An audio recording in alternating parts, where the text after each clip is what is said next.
মুমিনদের জন্য সর্বশ্রেষ্ঠ ইবাদত হলো সালাত, নামাজ।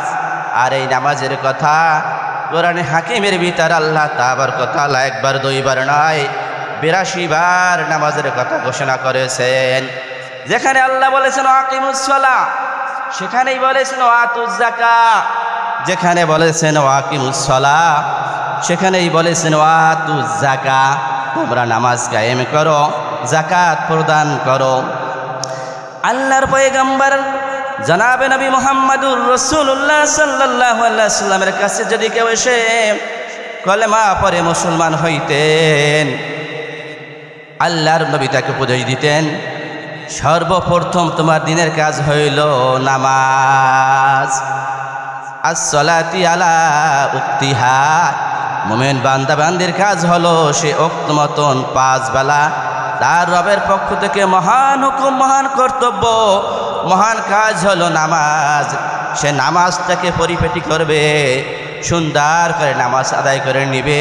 আর নামাজের বিনিময়ে আল্লাহ রাব্বুল আলামিন তাকে সুমহান জান্নাত দান করবেন।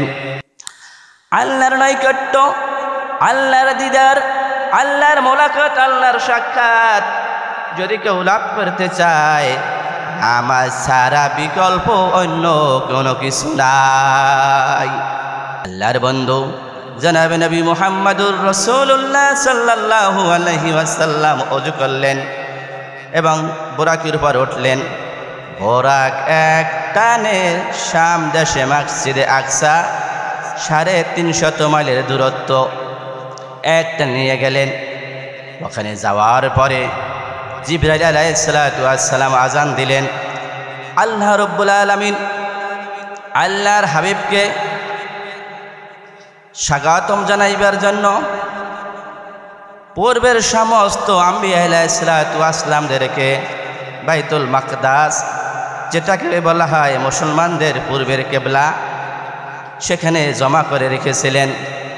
আল্লাহর নবী জনাবে মুহাম্মদুর রাসূলুল্লাহ সাল্লাল্লাহু আলাইহি ওয়াসাল্লামকে সম্মান জানানোর জন্যই সমস্ত নবীদেরকে ওখানে জমা করে রেখে দিয়েছিলেন। বাইতুল মাকদাস যাওয়ার পরে আল্লাহর পয়গম্বর একটা কবর থেকে জান্নাতের সুঘ্রাণ দেখতে পাইলেন। জান্নাতের সুঘ্রাণ পাইয়া জনাবে নবী মুহাম্মদুর রাসূলুল্লাহ সাল্লাল্লাহু আলাইহি ওয়াসাল্লাম বললেন, ভাই জিবরিল, এইটা কার কবর? কবর থেকে জান্নাতি খুশবু আসিতেছে। জিবরিল আলাইহিস সালাতু ওয়াস সালাম বললেন, ওগো আল্লাহর বন্ধু, আল্লাহর পয়গম্বর জনাবে নবী মুহাম্মদুর রাসূলুল্লাহ সাল্লাল্লাহু আলাইহি ওয়াসাল্লাম, আপনি শুনুন, এইটা সাধারণ কোনো মানুষের কবর না। এই কবরটা হইল ফেরাউনের স্ত্রী বিবি আসিয়ার কবর। কোরআন হাদিসের আলোতে জানা যায়, বিবি আসিয়া একদিন চিরুনি দিয়া মাথা আশ্রাইতেছিলেন। হঠাৎ করে হাত থেকে জমিনে চিরুনি পড়ে যায়। পাশে দাঁড়ানো ছিল গাদ্দার ফেরাউন। বিবি আসিয়া জমিন থেকে চিরুনি তুললেন, বিসমিল্লাহির রহমানির রহিম। মাটিতে চিরুনি পড়ে গেল। আমি আল্লাহর নামে জমিন থেকে চিরুনি তুলতে আসি। ফেরাউন বরদাস্ত করতে পারল না, ফেরাউন মেনে নিতে পারল না। আমাকে সমস্ত এলাকার মানুষ, গ্রামবাসী প্রভু বলে মানে, রব বলে মানে, খোদা বলে মানে, আর তুমি আমার স্ত্রী হইয়া আমাকে খোদা বলে মানতেছ না। তুমি চিরুনি উঠাবা ইসমে ফেরাউন, আমার নামে। বিবি আসিয়া বললেন, না না না, তুমি আমার স্বামী হতে পারো, তুমি আমার পূর্ব হতে পারো না, তুমি আমার খোদা হতে পারো না। আমাকে যে আল্লাহ বানাইছেন, তোমাকে যে আল্লাহ সৃষ্টি করেছেন, তামাম পৃথিবী কুল কায়নাত, 7 তবক আসমান জমিন, চাঁদ সূর্য গ্রহ নক্ষত্র ধূমকেতু ছায়াপথ উল্কাপিণ্ড, সবুজের সামারাহ দিক দিগন্তে জুড়ে যা কিছু রয়েছে, এই সব জিনিস সৃষ্টি করেছেন তিনি। হতে পারেন স্রষ্টা, তিনি হতে পারেন খালেক, তিনি হতে পারেন মালেক, তিনি হতে পারেন আমাদের রব, সে এক স্রষ্টা, তিনি রব। আপনাকে আমি কোনোদিন প্রভু বলে রব বলে মানব না। না মানার কারণে ফেরাউন কি করল? বিবি আসিয়ার জিহ্বা টেনে বের করে লোহার পেরাক মেরেছিল। আল্লাহ রব্বুল আলামিন কোরআনে হাকিমের ভিতর সে কথা তুলে ধরছেন, অফির আউ নাজিল আওতাদ। মানুষের যে কোনো জায়গায় একটু একটা আঘাত পায়, টাক লাগে, সামান্য জায়গা কেটে যায়, কত দুঃখ কষ্ট কত বেদনা কত দরদ হয়। আর ফেরাউন যখন বিবি আসিয়ার জিহ্বা টেনে পেরাক মারছিল বের করিয়া, কত জ্বালা যন্ত্রণা কষ্ট হয়েছিল। আল্লাহ রব্বুল আলামিন ফেরাউনকে চিরদিনের জন্য জাহান্নামী করে দিয়েছেন, আর বিবি আসিয়াকে জান্নাতবাসী করে দিয়েছেন। আর ওই হইল সেই কবর, যেই কবর থেকে জান্নাতের সুঘ্রাণ আসতেছে। ওখানে যখন আজানের সময় হলো, জিবরিল আলাইহিস সালাতু ওয়াস সালাম আজান দিলেন। সমস্ত পয়গম্বর কাতার বন্দী হয়ে দাঁড়িয়ে গেলেন। লক্ষ লক্ষ নয়, কোটি কোটি রহমতের ফেরেশতারা কাতারে শামিল। যায় নামাজের মুসাল্লা খালি পড়ে রয়েছে। ওখানে তো আদম সফিউল্লাহ আছে, যিনি আমাদের আদি পিতা। আদম আলাইহিস নবী আলাইহিস সালাতু ওয়াস সালাম আছেন, হযরত মূসা কালিমুল্লাহ আছেন, ঈসা আলাইহিস সালাতু ওয়াস সালাম আছেন, নূহ আলাইহিস সালাতু ওয়াস সালাম আছেন, ইব্রাহিম আলাইহিস সালাতু ওয়াস সালাম আছেন, জুরকানান আলাইহিস সালাতু ওয়াস সালাম আছেন, জাকারিয়া আলাইহিস সালাতু ওয়াস সালাম আছেন। 1,00,000 বা 2,24,000 পয়গম্বর নবী রাসূল ওখানে সকলেই আছেন। ওখানে নামাজ কে আদায় করবে, নামাজ কে পড়াবে? দুনিয়ার দিকে তাকাইলে দেখা যায় কোনো এক জায়গায় যদি নামাজ পড়ানো লাগে, যদি 5 জন লোক সমান সমান থাকে, হাফেজ 5 জন হাফেজ, 5 জন কারি, 5 জনেই মাওলানা, 5 জনেই মুফতি, গলার লাহান সবার এক, সূরা তো এক। লাস্টে দেখা যাবে মাসালা এটাই হলো, যার স্ত্রী সুন্দর সে ইমামতি করবে। আর এই সুন্দর নিয়ে দুনিয়ায় কত সুন্দর গল্প, কত সুন্দর কবিতা আছে, কত সুন্দর গদ্য, কত সুন্দর পদ্য, কত সুন্দর ছন্দ। সুন্দরে আর কোনো শেষ নাই। আসমান সুন্দর, জমিন সুন্দর, মানুষ সুন্দর, দুনিয়া সুন্দর, সুন্দরে সুন্দরে পাল্লা। জানি না কত সুন্দর তুমি আল্লাহ। আসমান সুন্দর, জমিন সুন্দর, মানুষ সুন্দর, দুনিয়া সুন্দর, সুন্দরে সুন্দরে পাল্লা। জানি না কত সুন্দর তুমি আল্লাহ, জানি না কত সুন্দর তুমি আল্লাহ, জানি না কত সুন্দর তুমি আল্লাহ। ঝর্ণা ছুটে চলে একে বেকে, ঝর্ণা ছুটে চলে একে বেকে, পৃথিবীর পথে কত ছবি আঁকে, পৃথিবীর পথে কত ছবি আঁকে। কত গজল আছে, কত ছন্দ আছে, কত যে গান আছে। যদি সুন্দর একটা বউ পাইতাম, দিবেন সে ভিতরে ভালোবাসিতাম। জ্বালাইয়া গেলি মনের আগুন, নিবাইয়া গেলি না। যদি সুন্দর একটা বউ পাইতাম, দিবেন সে ভিতরে ভালোবাসিতাম। জ্বালাইয়া গেলি মনের আগুন, নিবাইয়া গেলি না। সুন্দরে শুরু আছে, কোনো শেষ নাই। জিবরিল আমিন আলাইহিস সালাম বলেন, ওগো আল্লাহর পয়গম্বর, ওগো আল্লাহর বন্ধু, আপনি কার জন্য অপেক্ষায় আছেন? যায় নামাজের মুসাল্লা আপনার কদম পাওয়ার জন্য অপেক্ষায়। জিবরিল আমিন আপনার আমার নবী জনাবে মুহাম্মদুর রাসূলুল্লাহ সাল্লাল্লাহু আলাইহি সাল্লামকে সামনে আগাইয়ে দিলেন। সমস্ত পয়গম্বরদেরকে পিছে নিয়া আল্লাহর নূরের তৈরি লক্ষ লক্ষ নয় কোটি কোটি ফেরেশতাদেরকেও সাথে নিয়ে আল্লাহর হাবিব নামাজ পড়াইলেন, ইমামতি করলেন। এই জন্যই আপনার আমার নবীকে বলা হয় ইমামুল মুরসালিন, খাতামুন নাবিয়্যিন, শাফিউল মুসলিমিন, রাহমাতাল লিল আলামিন। মুমিনদের জন্য সর্বশ্রেষ্ঠ ইবাদত হলো সালাত, নামাজ। আর এই নামাজের কথা কোরআনে হাকিমের ভিতর আল্লাহ তাবারকাতালা একবার দুইবার নয় ৮২ বার নামাজের কথা ঘোষণা করেছেন। যেখানে আল্লাহ বলেছেন আকিমুস সালাহ, সেখানেই বলেছেন আতুজ যাকাত। যেখানে বলেছেন আকিমুস সালাহ, সেখানেই বলেছেন আতুজ যাকাত। তোমরা নামাজ কায়েম করো, যাকাত প্রদান করো।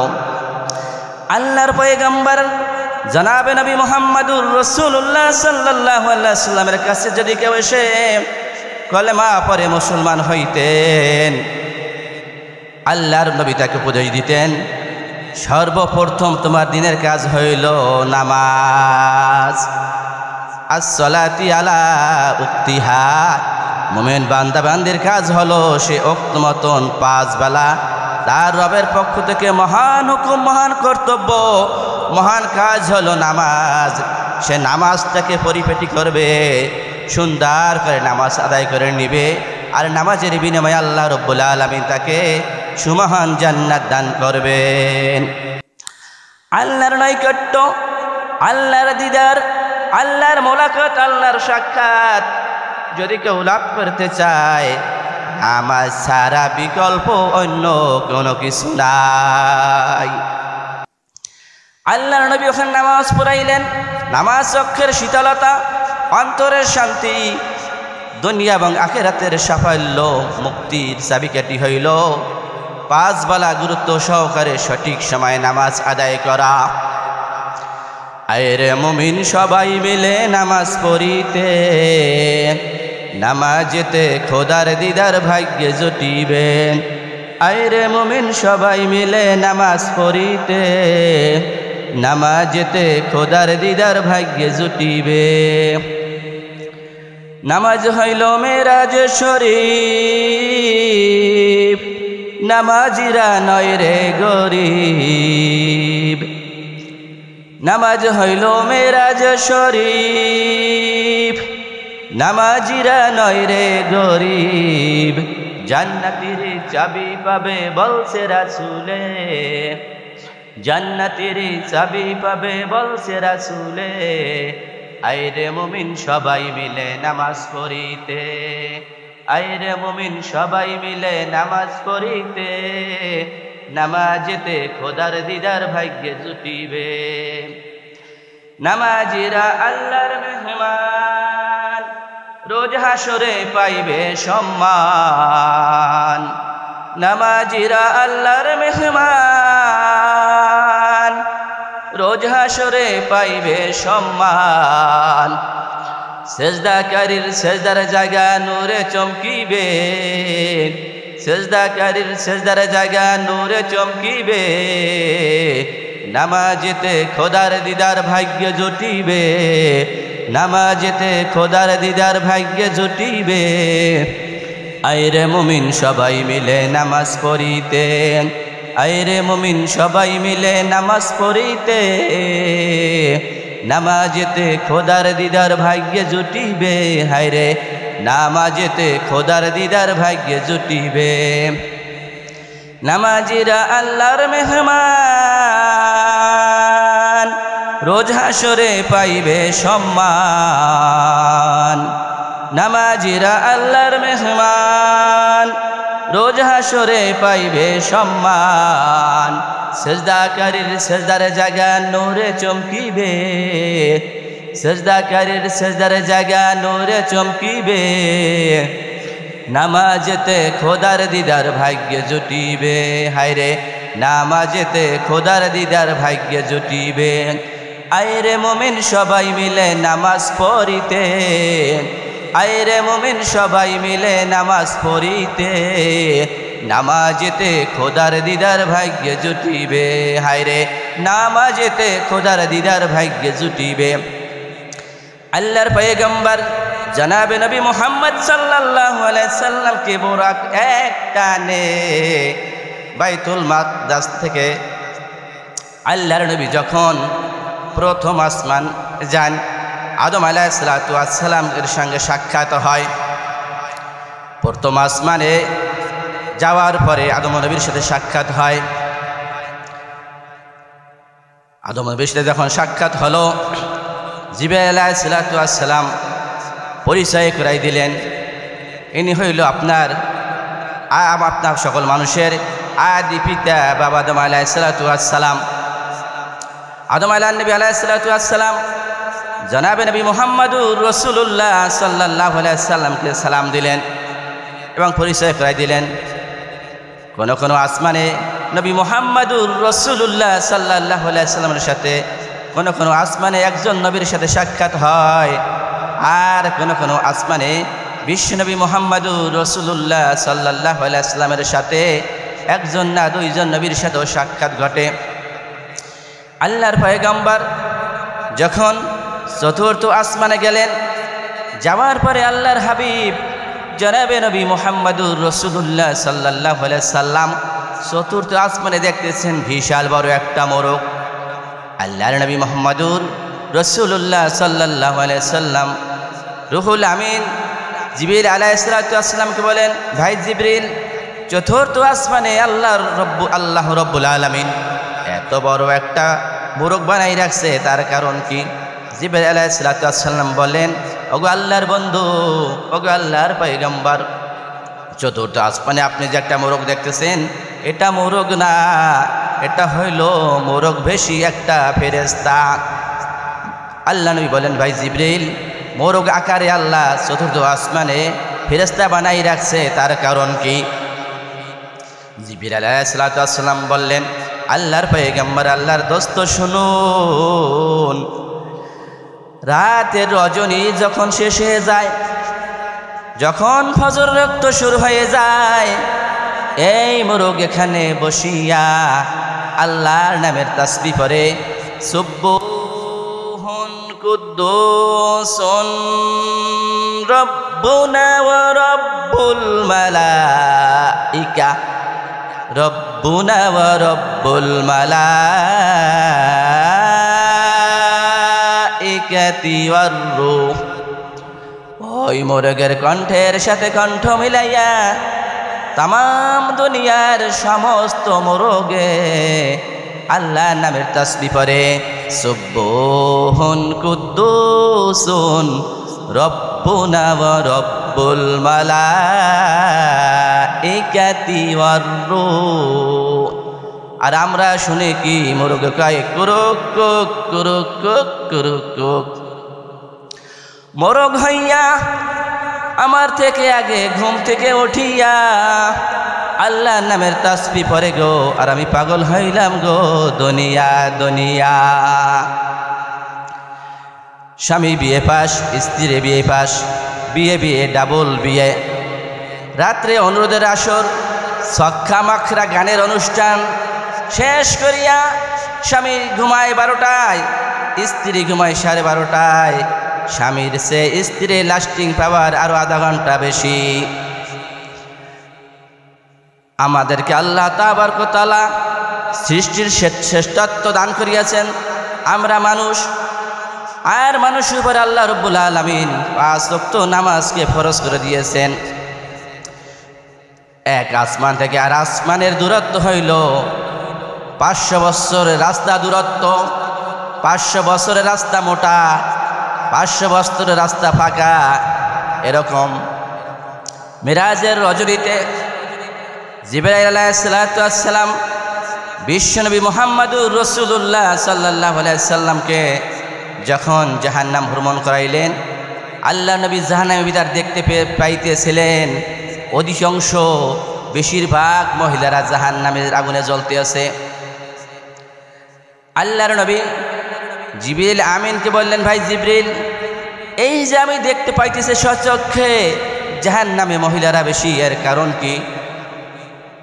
আল্লাহর নবীকে জিবরিল আলাইহিস সালাতু ওয়াস সালাম বললেন, আল্লাহর পয়গম্বর, আল্লাহর বন্ধু, আল্লাহর দোস্ত, মহিলারা জাহান্নামে হওয়ার একটাই কারণ, তারা স্বামীর নাশুকরিয়া করত এবং নামাজে অলসতা করত, ঠিক মতন সালাত নামাজটা আদায় করত না, স্বামীর নাশুকরিয়া করত। আর স্বামী মাথার ঘাম পায়ে ফেলে ছেলে সন্তানের জন্য, স্ত্রীর জন্য কি না করে সব কিছু করতে বাধ্য। স্বামী স্ত্রীর জন্য, ছেলে মেয়েদের জন্য চুরি ডাকাতি পর্যন্ত করতে বাধ্য। মাথার ঘাম পায়ে ফেলায়, কামাই করিয়া খাওয়ায়।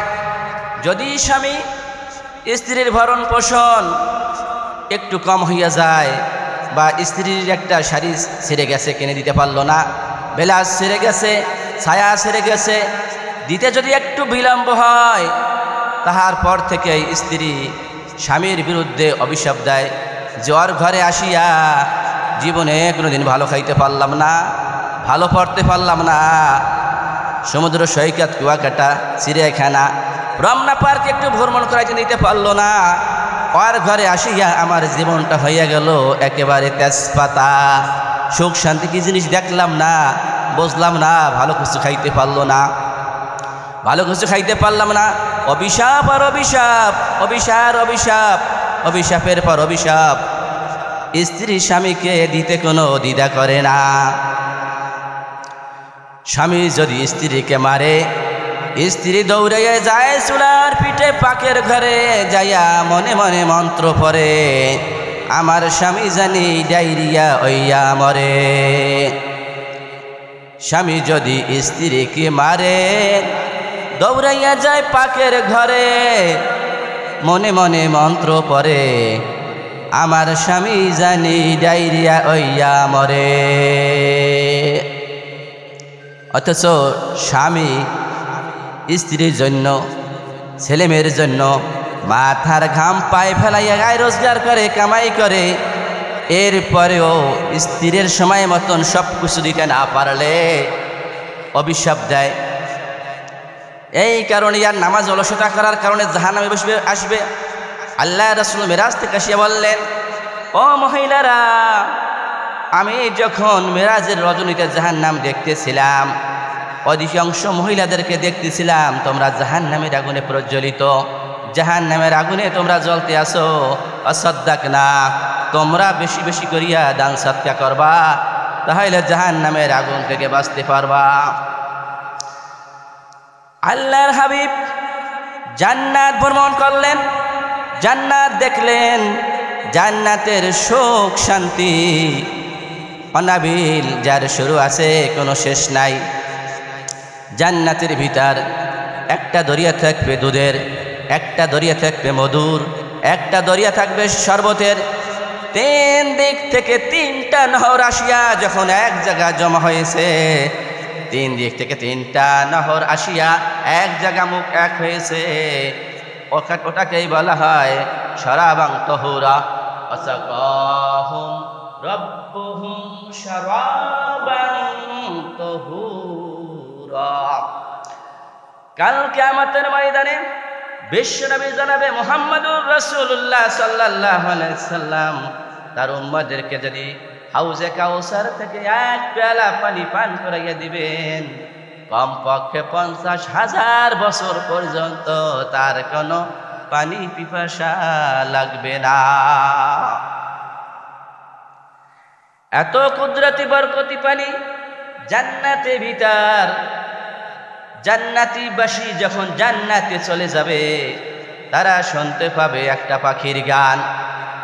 জান্নাতীরা যখন পাখির গান শুনতে পাবে, মনে করবে হায় হায় আফসোস, হায় হায় আফসোস, যে পাখির গান শুনলাম, না জানি এই পাখি কত সুন্দর, না জানি এই পাখি কত সুন্দর। পাখিটা দেখতে পারবো। পাখি যখন দেখবে, তখন আরো মনে প্রবল ইচ্ছা হবে, এই পাখি দেখতে এত সুন্দর, না জানি এর গোস্ত খাইতে আরো কত সুন্দর। আল্লাহর হুকুমে পাখি কাবাব হইয়া জান্নাতীদের সামনে আসবে, তারা খাবে হাড্ডি গুড্ডি। যখন একটা প্লেটে রাখবে, তুম বিসমিল্লাহ, আল্লাহর হুকুমে পাখি গাছের ডালে উড়িয়া যাইবে। যত সময় বান্দাবান্দি পেট ভরা না হবে, খাবে, আড্ডি গুড্ডি হবে, আল্লাহর ওখানে ফাঁকে উড়িয়ে যাবে। আবার কাবাব ভুনা হয়ে সামনে আসবে, আবার খাবে, আবার উড়ে যাবে। আবার সামনে প্লেটে কাবাব হয়ে আসবে, বান্দাবান্দি খাবে, আবার উড়ে যাবে। যত সময় পর্যন্ত পেট না ভরবে, তৃপ্তি না মেটবে, এর আগ পর্যন্ত এরকম আসবে আর খাবে, আসবে আর খাবে। দুনিয়ায় মানুষ কত কষ্ট ক্লাস করে। দুনিয়ারটা জিনিস খাইতে হইলে বাজার থেকে কিনে আনতে হয়, এরপর কাটতে হয়, ধুইতে হয়, পাক করতে হয়, প্লেটে নিতে হয়, এরপরে খাইতে হয়। আর দুনিয়ায় যত গাছপালা আছে এর গোড়া হইল জমিনে, ফল হয় উপরে। জান্নাত হবে আর পুরাপুরিটা উল্টা। জান্নাতের যতগুলো বৃক্ষ থাকবে সমস্ত বৃক্ষের মূল শিকার গোড়া থাকবে উপরের দিকে, আর ফল ফুল সব থাকবে নিচের দিকে। বান্দার মুখের কাছে ঝুলতে থাকবে, যখন যেটা মন চায় হাতটা ছিঁড়ে ছিঁড়ে ভক্ষণ করবে, হাতটা ছিঁড়ে ছিঁড়ে খাবে। মানুষ দুনিয়ায় যদি খাবার বেশি খায় ডায়রিয়া ডিসেন্টারি হয়ে যায়। এক পার জায়গায় যদি আধা কেজি খায়, 1 কেজি খায়, ডায়রিয়া ডিসেন্টারি হয়, পাতলা পায়খানা হয়, লঙ্গি পায়খানা করে মেরে দেয়। আর জান্নাতে যারা যাবে যতই খাপ না কেন কোনো পায়খানা হবে না ভাইরা আমার, কোনো প্রস্রাবে ধরবে না। গা সামান্য হালকা পাতলা একটু ঘাম দিবে, ঘামের থেকে এমন সুন্দর সুগন্ধি মিশক আম্বারের ঘেরান আসবে, সেই রকম ঘেরান দুনিয়ার কোনো আতর, সেন্ট, কোনো বডি স্প্রে, কোনো পারফিউমে নাই। সুখ আর শান্তি অনাবিল সেটা আল্লাহ রাব্বুল আলামিন রেখে দিয়েছেন জান্নাতে। আর আজ আমরা দুনিয়ায় মনে করি টাকা হইলেই সুখ, টাকা হইলেই শান্তি। টাকা ভিতর সুখ নাই, টাকা ভিতর শান্তি নাই। শান্তি একমাত্র আল্লাহর হুকুম মানা, নবীর তরিকায় চলা, এটার ভিতরেই সুখ। সুখ রয়েছে জান্নাতে। আল্লাহু ইনদাহু হুসনুস সওয়াব, আল্লাহু ইনদাহু হুসনুল মাআব। সুখ শান্তি অনাবিল আল্লাহ রেখে দিয়েছেন জান্নাতে। আমরা তালাশ করি দুনিয়ায়। এক ব্যক্তির কোমরে ব্যথা, ওই ব্যক্তি গেছেন ডাক্তারের কাছে, ডাক্তার তাকে ঔষধ দিয়েছেন, মলম দিয়েছেন, যে তুমি যেখানে ব্যথা পাইছো ওইখানে তুমি মলম মালিশ করবা, ওখানে ডলি দিবা, আর তুমি প্রচুর পরিমাণে অ্যান্টি অ্যালার্জি তোমার আছে, পানি খাবা। ডাক্তার বলছে প্রচুর পানি খাবা, আর যেখানে ব্যথা পাইছো ওইখানে মলমটাকে তুমি মালিশ করবা, ইনশাআল্লাহ তোমার ব্যথা ভালো হয়ে যাবে। ওই পাগলাই বাড়ি আসিয়া যেখানে গোসল করে, গোসলখানার ঘাটলার সাথে পাশার খাইয়া মাজায় ব্যথা পাইছে, মলম ঘাটলার খাইট গায় ভালো করিয়া ডলছে। আর ডাক্তারে বলছে তুমি প্রচুর পরিমাণে পানি খাবা। ডাক্তারে খাইতে কইছে প্রচুর পানি, উনি বাড়ি আসিয়া খাইছে প্রচুর পানি, খাও জানি চুলকানি কমে নাই, আরো বাড়ছে, ব্যথার কোনো পরিবর্তন হয় নাই। 1 সপ্তাহ পরে ডাক্তার কাছে যাইয়া বলে, আপনি কি মেডিসিন ডাক্তার? আপনি কি অর্থোপেডিক্স ডাক্তার? আপনার চিকিৎসা নিলাম, আমার ব্যথার কোনো পরিবর্তন হয় নাই। ডাক্তার বলে তুমি কি করছো বলো? আপনি বলছেন আমি যেখানে ব্যথা পাইছি সেইখানে মলম ডলতে বলছেন, আর আপনি আমাকে বলছেন কচুর পানি খাইতে, আমি কচুর পানি খাইছি, খাও জানি চুলকানি আরো বাড়ছে। ডাক্তার বলে আহম্মক, তুই ব্যথা পাইছিস খাইট গিয়ার সাথে, খাইট গিয়ার যদি আজ থেকে নিয়ে শুরু করে কিয়ামত পর্যন্ত মলম ডলস মালিশ করস, তোর মাজায় ব্যথা যেরকম আছে সেরকমই থাকবে, তোর মাজায় ব্যথা ভালো হবে না। আর আমি তোর অ্যান্টি অ্যালার্জিকের জন্য খাইতে গেছি প্রচুর পানি, তুই খাইছস কচুর পানি, তোর ব্যথা বাড়বে না, তাই কি আর একজনের ব্যথা বাড়বে? দেখা যায় আমরা কোরআন হাদিসের আলাপ আলোচনা শুনি, কিন্তু আমরা যে পরিমাণ আলোচনা শুনি, যে পরিমাণে আলাপ আলোচনা করা হয় কোরআন হাদিসের কথা ভাইয়ের আমার, সেই তুলনা মোতাবেক আমল হয় না, আমল হয় খুবই কম। দাদা এক যুগ 12 বছরের বেশি ওয়াজ মাহফিলে যায়, হঠাৎ ঘটনাক্রমে তার নাতি বলছে, দাদা গো তুমি যে মাহফিলে যাও ওয়াজ শুনতে, আমি আজকে তোমার সাথে ওয়াজ শুনতে যাব। দাদা নাতির অনেক মানা করলেন, বারণ করলেন, নাতি শুনল না। নাতি বললে দাদা তোমার সাথে যাবই। আর 10 বছরের বালক দাদা কি করলেন, নাতিনকে নিয়ে ওয়াজে গেলেন। ওয়াজে যাওয়ার সময় বাড়ির সামনে ছিল খাল, খালে ছিল ভাটা, পানি ছিল টাকনার নিচে। খাল পার হয়ে হেঁটে ওয়াজে গেলেন। দাদা নাতি ওয়াজ শুনিয়া যখন রাত 12টা একটার সময় আসতে আসেন, তখন দেখে ভাইরা আমার খালে পানিতে পরিপূর্ণ ভরপুর। হুজুর ওয়াজে বলছিল যে আঁঠুর উপর যদি কেউ কাপড় উঠে যায় ফরজ তোর ভাই গুনাহে কবিরা। একটা মানুষকে জাহান্নামে নেওয়ার জন্য একটা গুনাহে কবিরা যথেষ্ট, 2টা গুনাহে কবিরার প্রয়োজন হয় না। নাভির নিচে যদি কাপড় পরে সতর দেখা যায় গুনাহে কবিরা, মিথ্যা কথা বলা গুনাহে কবিরা, মিথ্যা সাক্ষী দিয়া গুনাহে কবিরা, আমানাতের খেয়ানাত করা গুনাহে কবিরা। প্রত্যেকটি পুরুষ এবং নারীকে এক একটা গুনাহে কবিরা জাহান্নামে নেওয়ার জন্য 1.5 এনাফ যথেষ্ট, আর কোনো কিছু দরকার হয় না। খাল পানিতে পরিপূর্ণ ভর্তি। দাদা করতে আছে কি উলাঙ্গ হইয়া কাপড় পর দিকে তোলে খাল পরে আসবে। নাতি বলছে দাদা গো তোমার কি ওয়াজ মনে নাই? হুজুর বলল আঁঠুর উপরে কাপড় উঠাইলে ফরস্তর হয়ে যাবে, এরকম করা যাবে না। দাদা নাতিকে ধমক দিয়ে বলে নাতি 1 যুগ 12 বছর বেশি আমি ওয়াজে যাই, খালের উপরের ওয়াজ উপরে রেখে চলে যাই, বাড়িতে ওয়াজ কোনোদিন নিয়ে নাই আর নেব না।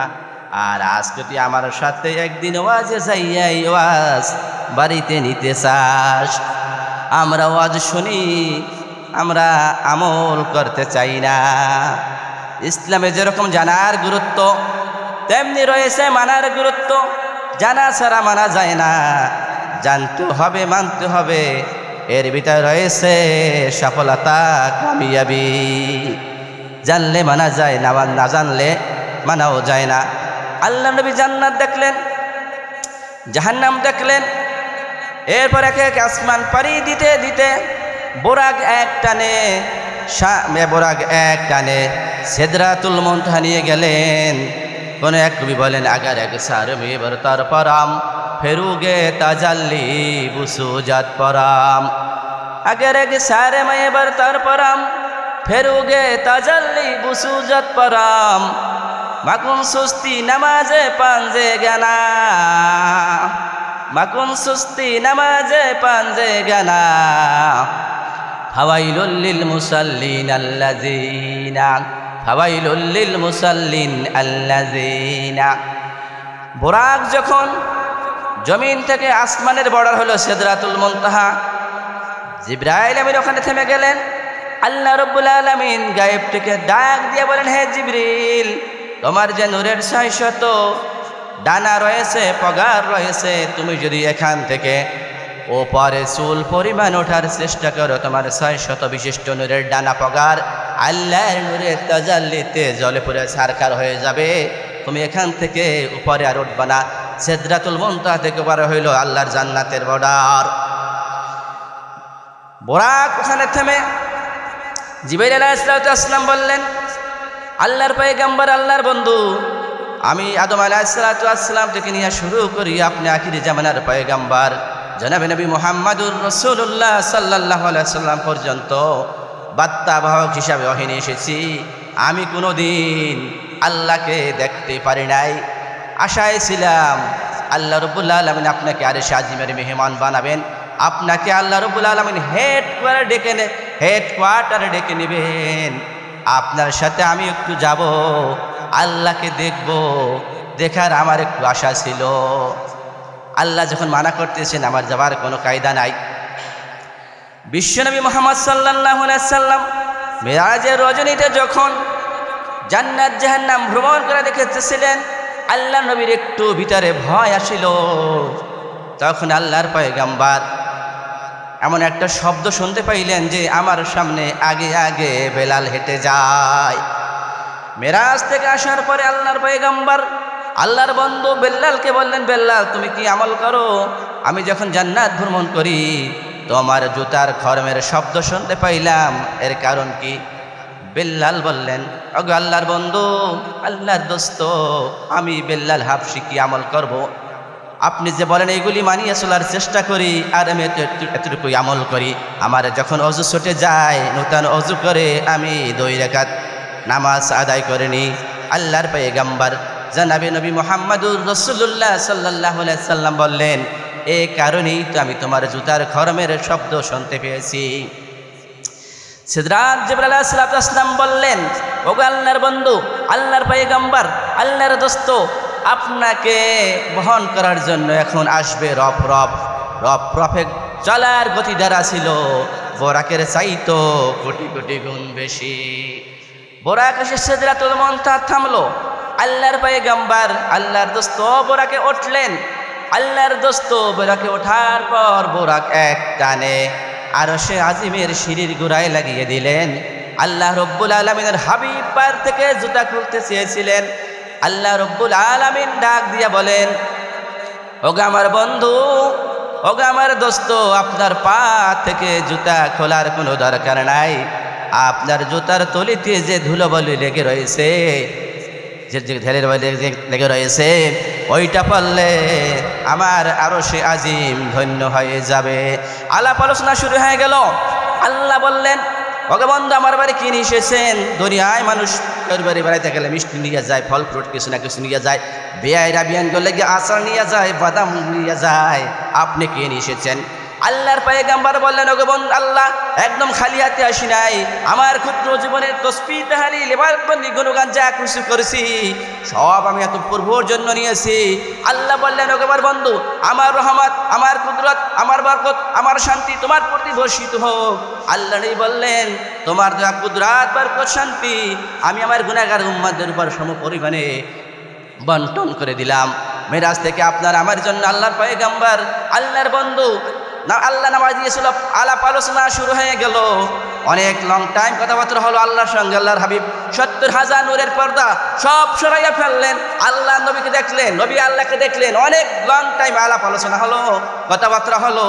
আল্লাহ বলেন, বন্ধু হে, আরশে আজিমের মেহমান বানাইলাম, মক্কা নগরী থেকে মসজিদে আকসা নিয়ে আসলাম, ৭ তাবক আসমান ভ্রমণ করাইলাম, ৭ তাবক জমিন ভ্রমণ করাইলাম, জান্নাত দেখাইলাম, জাহান্নাম দেখাইলাম। খুশি না বেজার? বললেন খুশি। একটু বেজার, আমার উম্মতেরা তো আপনাকে দেখলো না।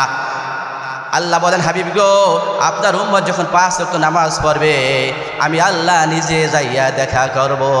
ওগো নবী সরোয়ার, তুমি হাবিব আল্লাহর, দুজাহানের প্যারা তুমি, অসীম তোমার শান। ওগো নবী সরোয়ার, তুমি হাবিব আল্লাহর, দুজাহানের প্যারা তুমি, অসীম তোমার শান।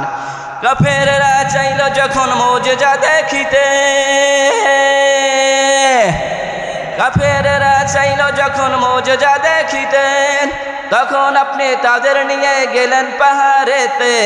হুকুম জানিয়া হঠাৎ দুপুর দিনকে করলে রাত, হুকুম জানিয়া হঠাৎ দুপুর দিনকে করলে রাত।